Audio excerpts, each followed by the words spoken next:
В эти дни в Государственном театре танца Калмыкии «Айраты» идет большая и кропотливая работа над постановкой этнобалета под рабочим названием «Медноклювая птица» по мотивам калмыцкой народной сказки «Медноволосая девушка». Автором этой сложнейшей и уникальной постановки является художественный руководитель Петр Надбитов. Идея создания первого этнобалета в Калмыкии появилась в 2019 году. Тогда еще Петр Тимофеевич трудился над мюзиклом «Однажды в Америке», а параллельно разрабатывал новый грандиозный проект. Сказка повествует о жизни мальчика Зорикто, о медноклювой ведьме и спасенной ею маленькой девочке. Как пояснил Петр Надбитов, это история о судьбоносной встрече и силе любви, о становлении личности и познании всемогущей силы и власти, о человеческом коварстве и истинной дружбе. Вот это главный герой Зорикте. Вот. Зорикте, он вырос у приемной матери. Маленького взяли, вот, и он вырос у матери, а у него друзья, 2 собаки и кошка была. Вот. И подрос, 11 лет исполнился, и он пошел на охоту, так как они бедно жили с матерью. Вот. И мать отпускает его с трудом. Но вот он там встречается с волками, дерутся они, порваны, возвращаются домой, но с добычей. От идеи до воплощения проходит не 1 год, признается Петр Надбитов. Под его чутким руководством кипит работа не только на сцене, но и в швейном цехе, где мастера готовят реквизит и шьют новые костюмы.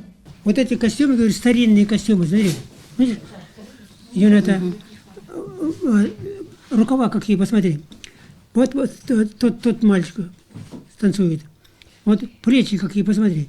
Вот здесь до локтей узко там, а там расширено. Видишь там это? Ага.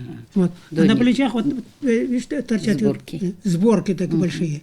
Видишь? Да, вижу. Вот это надо восстановить. Любовь Долгина работает в швейном цехе более 15 лет. За эти годы при ее участии отшита не 1 сотня костюмов. Для этнобалета несколько раз выбиралась цветовая гамма, эскизы и модели. Сложнее всего придумывать образы животных, а их в этой постановке будет немало. Также будет реконструирован калмыцкий костюм, который носили наши предки. Сейчас уже готова выкройка, которая адаптирована к швейному производству.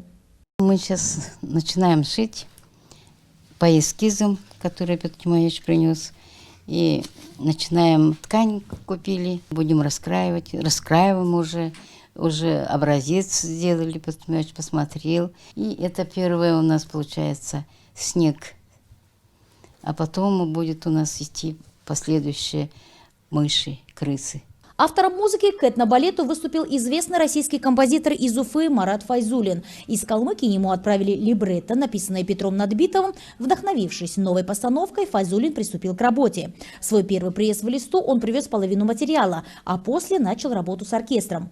Да, зритель. Главное, чтобы зрителю понравилось. И поэтому хочется сделать так хорошо, так красиво сделать, чтобы зритель вышел, сказал: хорошо, очень хорошо. И поняли, что я хочу.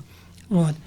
И чтобы тот результат, который тяну этих самых композитора, художника, швей, балет, оркестр, всех тащу, как надо сделать.